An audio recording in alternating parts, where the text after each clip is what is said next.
Hello, sports fans. This is Philly Puck Fan. It is March 9th, 2021, and I have an order that's coming from COMC.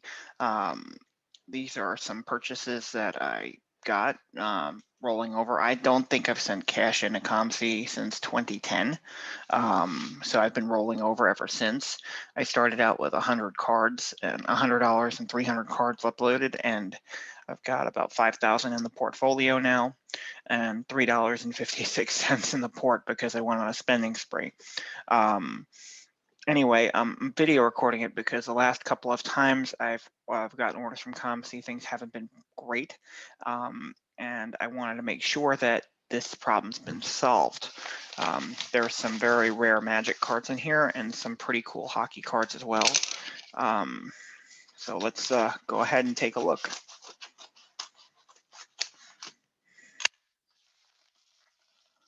It's packaged well, that's a good start. Got our 2 bricks here. So let's start with this first one here.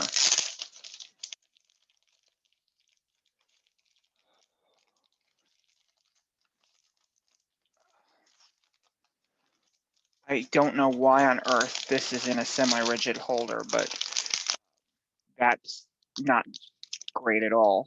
So I'm going to just jump to this now. This is a Sinkhole from Unlimited. Now, this is not a super rare card, but it is a key piece to the set I'm building. And I don't know what the deal is with this, but this is a very stupid way to ship this.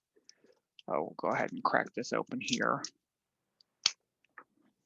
Unbelievably stupid way to ship this. I am blown away by this. Why would this be in a semi-rigid, not a top loader that I paid for? But anyway, here we go. So as you can see, centering on this is really good. Sorry. I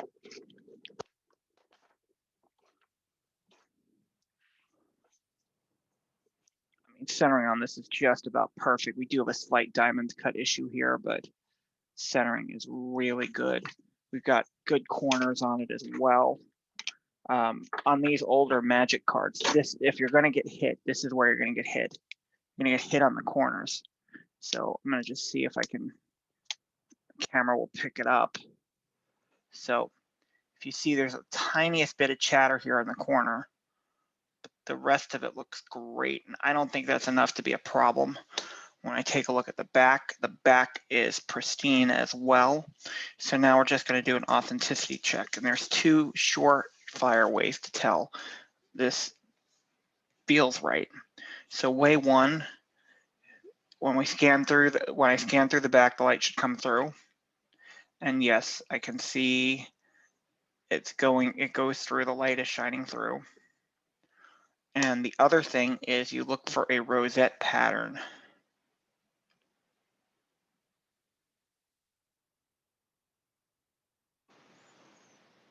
And it's there.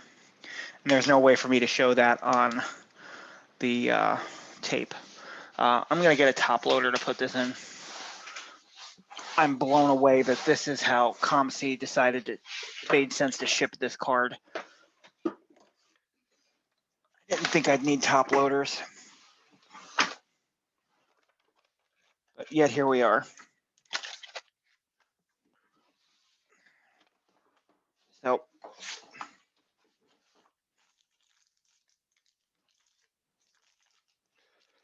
anyhow,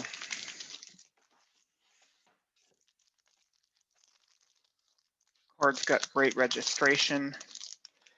It's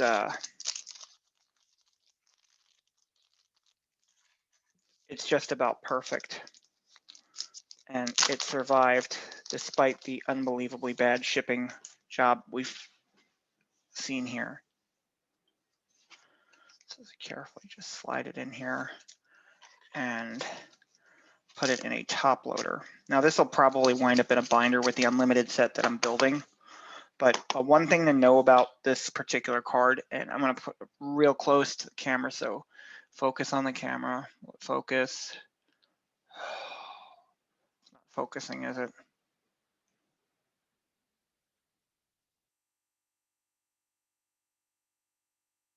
Okay, if you look in the upper right-hand corner, behind the swamp, underneath the swamp sign, there are a couple of lines coming down. That is not a printing error. Every sinkhole had that printing line. So that is not going to detract from this. This is probably a PSA 9. It might have a shot at a 10, but it's at least a PSA 9 in its condition. So very good deal there. So now we're going to get into some of the other cards that were packed more intelligently here. So this is a Patrick Watt Dream Team from Score 96-97. I think it's 96-97. Yeah. This is tough because it's got the silver foil, but this looks to be in really good shape. Got a Wayne Gretzky National Pride from 1997-1998 Canadian Ice. This card also is just about perfect. It does have a little bit of surface chatter there and a tiny nick on the corner, but this is a 25-year-old card. It's numbered in 1997. We've got a corner issue over here too, but I don't know if I'll see another one of these anytime soon. All right, so this is going to be going out to my friend John, Scott Stevens, first line. This is going to be going in the post tomorrow, I hope. It's in pretty good shape. It does have a tiny bit of chatter here and a little bit of a corner issue here. Surface looks pretty good though. And reality is these foil cards from Select almost always came out in bad shape. All right, so, oh, wow. So we've got, yeah. All right, so this next one, this is an Untamed Wilds from Legends. This is a common, no one was counterfeiting these. This is just about perfect centering. The back is just about perfect. These Legends commons are just hard to find. These are going to go up and up. Now, this is the kind of card that, like, I play this card in my commander deck. But if I was going to put a Legends card in it, it would be beat. It wouldn't be like this. Next one up, let's go into the other package because I'm going to slide the biggest cards for the last. After the Sinkhole, I'm annoyed, but try to get some sort of momentum here.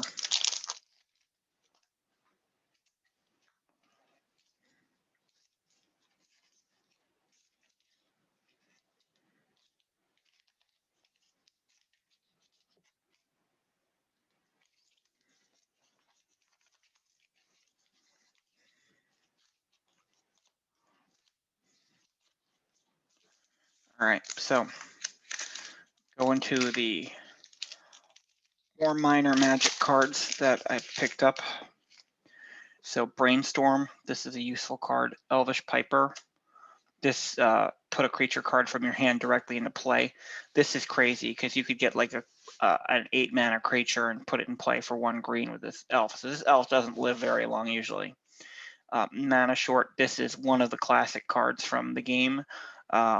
Tap every opponent's lands and the mana pool's empty, so you're basically depending on when you play this, you're basically screwing your opponent. Like you're basically ruining their turn. Okay, we've got a Fungusaur here. Why is this one not in the top load? Oh boy, am I ticked off. But all right, so this is a Fungusaur. This is a rare from Unlimited. Unlimited cards are getting harder to find. I'm building the set slowly, but it's starting to look like that's going to be going out of price range for me. But I don't think it's going to be that much longer before unlimited rares are $100 or more. I really don't. There's so few of them out there.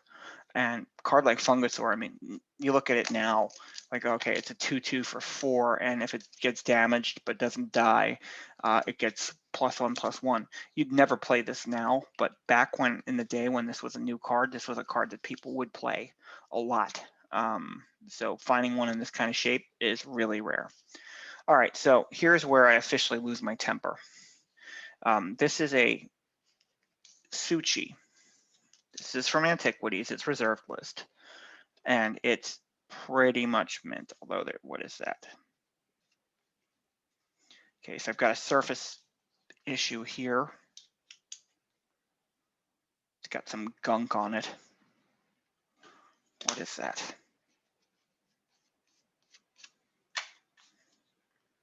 Okay, so again, hard to see, but at the top there is a little bit of chipping, and you know why it's got some chipping? Because this card was played. This is a card that was played. This is still a card that gets played, so this one won't be played. This is near mint condition. And this card, when I bought it, it was like 45 bucks, and it's up to 150 now. So it's crazy what this particular card's done. That's, I'll put that nut in there. All right, so some of the smaller ones, we've got a Naf's Asp. This is just a common from Arabian Nights. It's a little bit off center. And Drown in the Loch foil, and Drown in the Loch foil. Okay. I don't know how that happened. I guess one of them was misclassified. There were only two on the site. One was supposed to be foil, one was not supposed to be foil. There aren't any of them on the site right now, so I've got to assume that was just a mismark. So, okay. Got a Peter Forsberg card from Pacific Paramount. It's just a neat looking card. It doesn't have a whole lot of value. So let's get back to it. So the next card is Clone from Revised, and this card is a 50-cent card. So this aggravates me to no end. I'm going to double check to see if they screwed up or I screwed up, but I can't. I have a hard time believing I would have said I don't want a top loader on Suchi, but top load is 50-cent Clone. This next one is Damping Field. This is from Antiquities. This is an obnoxious card. As you can only, if your opponent is playing a lot of artifacts, it just burns them. It's a reserve list card. They will never reprint this card, and this card has been going up lately. The next one, this is the original Elvish Champion. It's not reserved list, so they can reprint it, but all else get +1/+1 and have Forest Walk. So depending on when this comes out, you could really, and what your opponent's playing, you could really cause them problems. The next card is a card that almost got my mother to burn all of my Magic cards. This is a famous card called the Demonic Tudor. Now, it's referred to now as DT because, you know, in the early game part of the game, this was back when people were going crazy about Dungeons and Dragons and whatnot, playing Dungeons and Dragons, people killing each other over games of Dungeons and Dragons. And this is 100% authentic for sure. And you know, I check the key Magic cards that come in because I don't think COMC has a clue when it comes to this particular type of card. Whether it's, I don't think they can tell. I think you'd be able to sneak a lot of counterfeits past them. That's just my instinct on it. But anyway, yeah, there's this demon-looking fellow who's got a book in his hand. Not great, Bob. Not great at all. Anyhow, this is a card that freaked parents out in the 1990s. All right, so now the next one is a Carter Hart Team Canada Blue Parallel, Blue Spectrum. Carter Hart is the starting goaltender for the Flyers. And then we've got a Program of Excellence. It's Carter Hart. It's from the 1997-98 design. Again, these cards aren't going to be. These cards are not going to be the cards that take off, but it's still a cool card. Next one we have Between the Pipes, Patrick Waugh. Now this is a strange one. These Donruss inserts tend to have chipping on the sides, but this one is in really great shape. This is a strange one because it came in with a portfolio purchase I had, so I wouldn't have gone seeking this card out on its own. Next up, we have Copy Artifact. Now this card has gone bananas. It's gone from a $60 card to over $100. And we're going to do the same thing here. I'm going to check for authenticity. It feels like a real card. It's in great shape. The borders are white. It's slightly off center, but yeah, we've got another. Yep, passes the see-through test, and it has rosette patterns.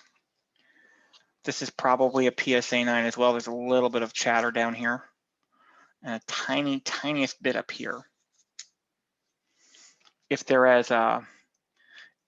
PSA is as forgiving on my grades as they seem to be for some of the bigger cards in the hobby, I'll be fine. Next up, we've got Carter Hart Upper Deck exclusives, numbered to 199. It's a red exclusives. It's from the Team Canada's junior set. Again, this is not going to be a card that's going to be worth a fortune, but I'm glad to have it. Now, on the other hand, we've got this guy.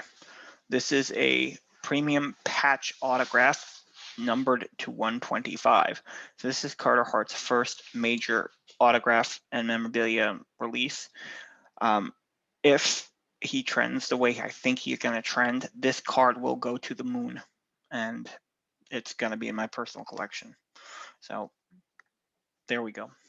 Last but certainly not least, this is Taiga. This is a dual land from Revised. These cards have gone crazy. I think I might have paid $125 for this card, or $140. It certainly is worth more than that now. And the top loader is not the right size. So right off the bat, there is a tiny bit of corner issue here, not much at all, but it will keep it from being, it'll keep it from being a PSA 10.